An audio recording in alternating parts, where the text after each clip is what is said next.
Let's call this story with a rhythm. And sometimes when there's no drum or djembe, we can always play a rhythm on our feet. So I'm gonna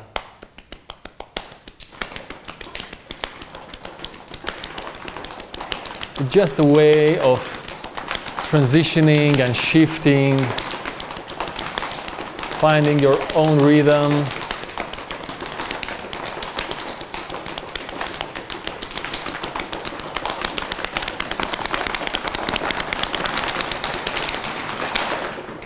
All right, so this is an African story. The land of our ancestors, from where we all originate, is the land of wild animals and endless landscapes, where wildness is endless. And on this land, there is a village. And the village has a chief. And the chief has a son. And his son is passionate. Do you know with what? Drumming. Storytelling. Love. Hunting. Indeed, hunting. He was madly in love with hunting. He started hunting since he was a little boy, going with the most experienced hunters of the village. So he developed his craft throughout years of practice. So he became that's good at hunting that no other hunter, younger or older, could match his skills.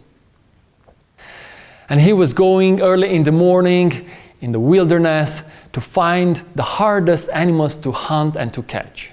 And somehow, by night, he was hunting them. He was returning with great animals as trophies back to the village. So praises from the people were pouring over himself. Seeing what great reactions his skills bring, he started hunting even more.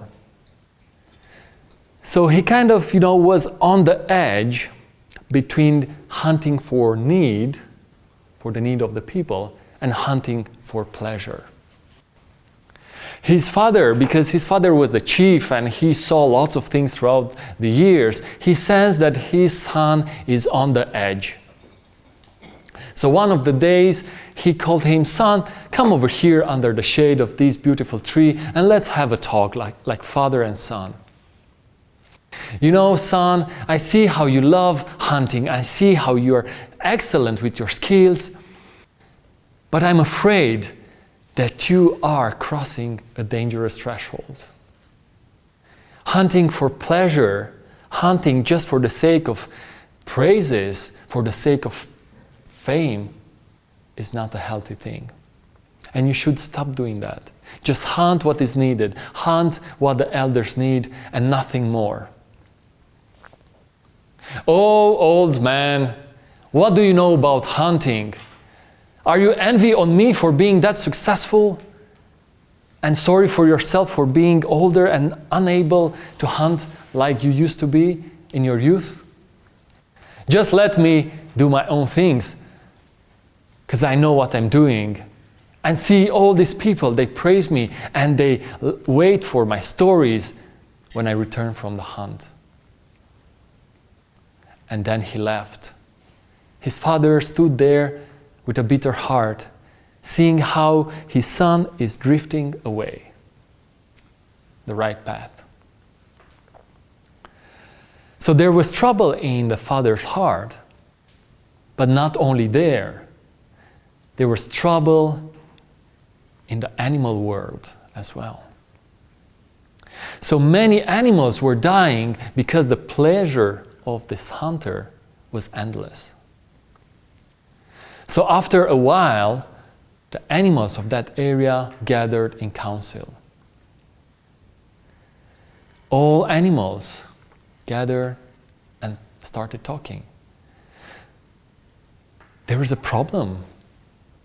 There's this hunter that is hunting so many of us. Our young ones are so scared. Our partners, they go in the morning and never return. Something is wrong. We need to do something about this because otherwise we will all perish. So they were in council holding ideas, trying to find what to do to teach this young hunter a lesson. So the first to speak was the great buffalo. Great buffalo said, let me finish him. I will go and run over him with my great hooves and my massive body, and I will make him dust. Yeah, great buffalo, that's a great idea. We know that you're powerful, but when you are walking and running over him, he will hear the thunder of your hooves and he will escape from you. He will hide. So that's not a good idea. Then came the eagle. The eagle said, let me teach him a lesson. I will just fly over from the high sky, grab him by the shoulders, bring him up in the air, and let him down. Brother eagle, that is a great idea, but we are afraid that he will see your shadow on the ground. He will look up and see you and escape, and your lesson will never reach him. Yeah, you're right. All the animals were right. So they gathered different ideas and were wondering what to do and what to do. And then the lioness walked in the center of the council and said, let me teach him the lesson. Let me bring back the balance. I have an idea, but just trust me. So they all agreed to follow the intuition of the lioness. And one day, our young hunter took his bows and arrows and spear, the tools of his craft of hunting, and went in the wilderness, leaving the village behind, leaving the father behind, who was sitting there worrying about the path that his son took. So at one point in the middle of the day, when the sun is at the highest point, the young hunter took a break after a successful hunting party, was resting under the shade of a beautiful tree. The lioness approached him, and when she got close enough to him, she hid under a bush and whispered some magical words, and she transformed into a young and beautiful woman. And soon after, she went out. She showed herself to the young hunter and started talking with him. The young hunter was really impressed by such a beautiful young woman. He stood up, he approached her and greeted her. Who are you? And what are you doing here all by yourself, alone in the wilderness? This is such a rare thing to see a young and beautiful woman alone in the wilderness without any weapon to defend herself. And where do you come from? Because the clothes and the way you are dressed are very different than the way the women in our villages dress. She didn't speak much, but she told her that she feels good next to him, and that she's here looking for a young hunter who is very famous all over the earth in that region. And she came to see him and to find out if the stories that she heard about are real. Wow, I'm glad that my stories reached your land, said the young man. Here I am. Indeed, the stories are true, and I am that famous hunter. Stay with me. Let's talk and spend some time together. And they did so. And you know, after a while, as it happens in the stories, when a handsome young man and a beautiful young woman are next to each other, the fire starts burning. And they liked each other. And especially the young hunter.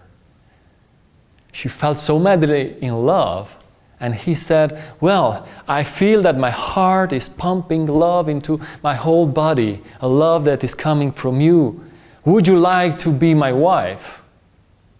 Because back in those times, the proposals were coming much faster.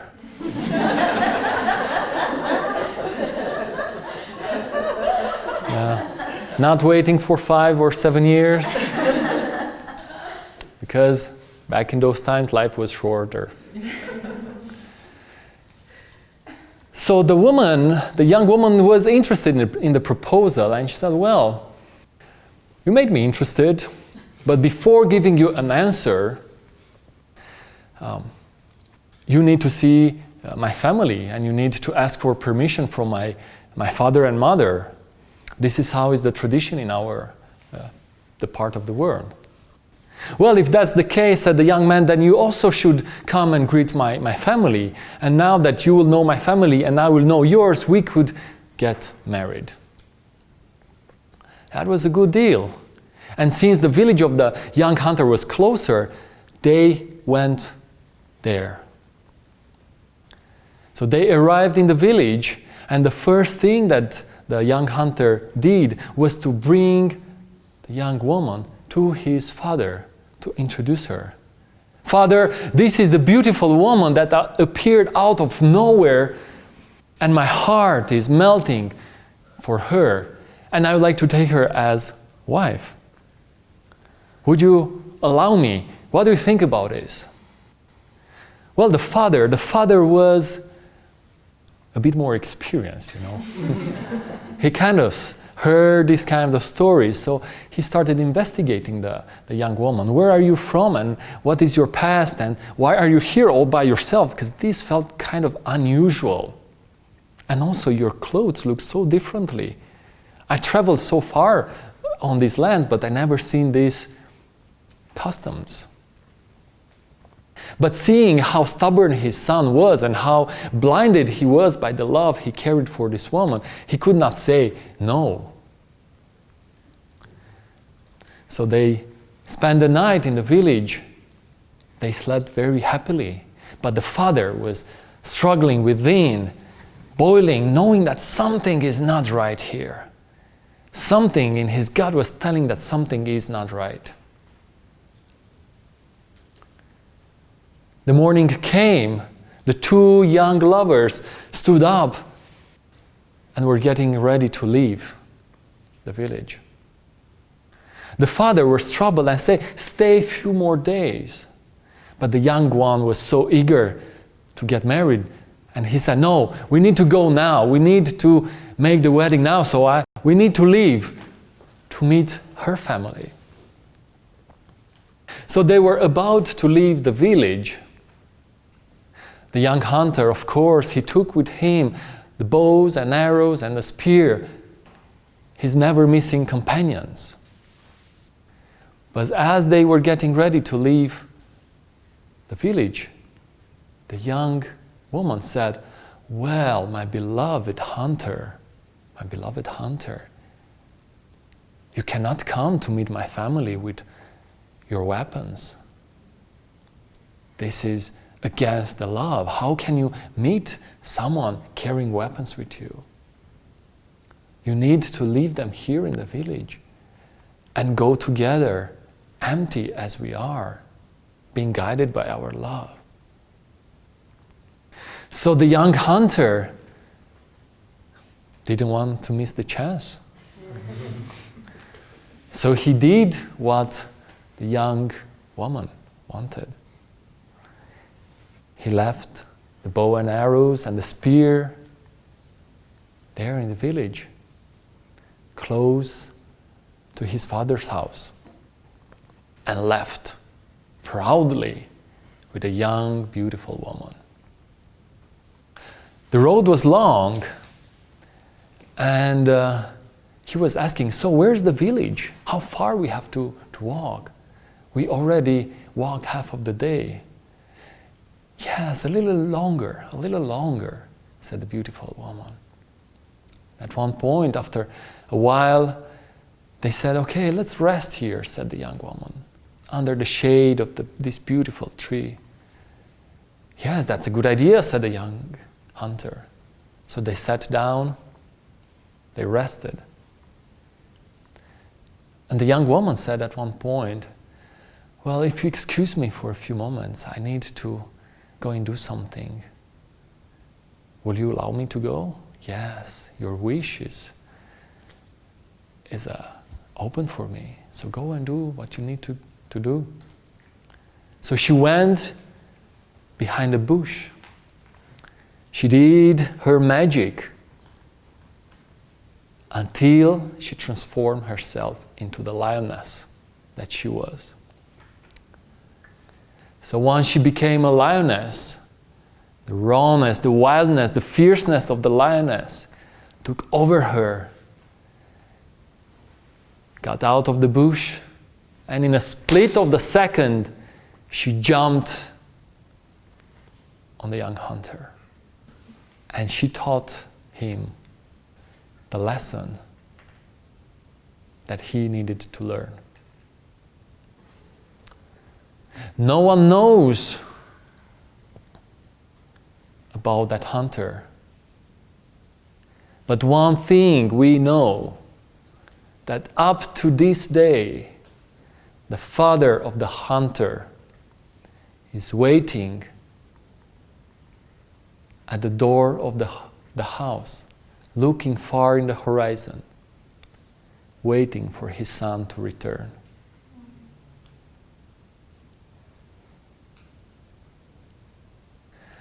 And this was the African story of the young hunter and the lioness.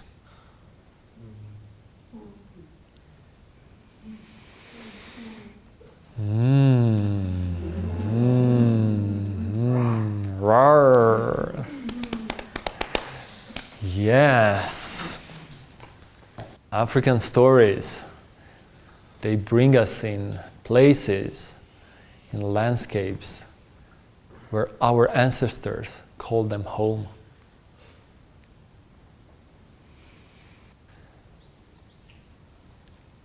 And the story is hungry. And we need to feed it a little bit.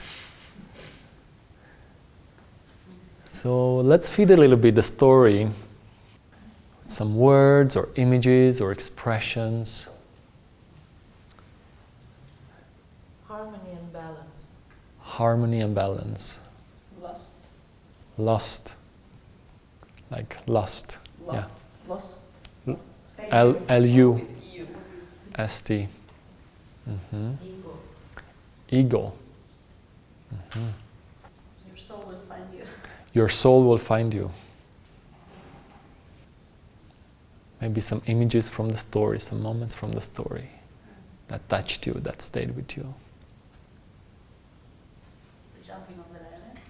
Jumping of the lioness. Mm-hmm. Council of the animals. Council of the animals. The blood on her whiskers. The blood on the whiskers. You imagine that, the blood on the whiskers. Mm.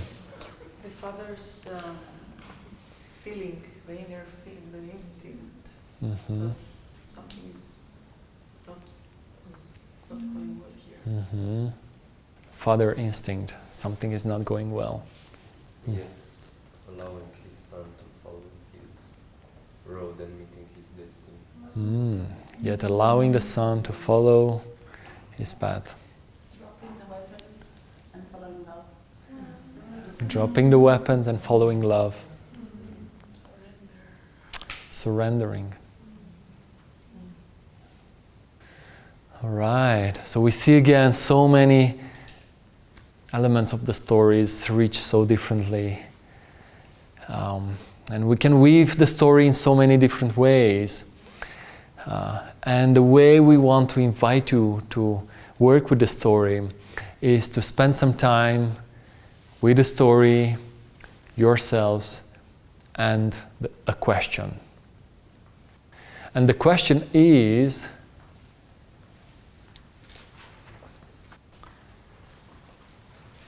how are you like the hunter? How are you like the hunter? How do you resemble the hunter?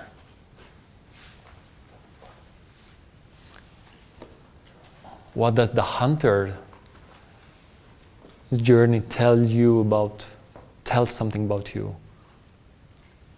How you are like the hunter.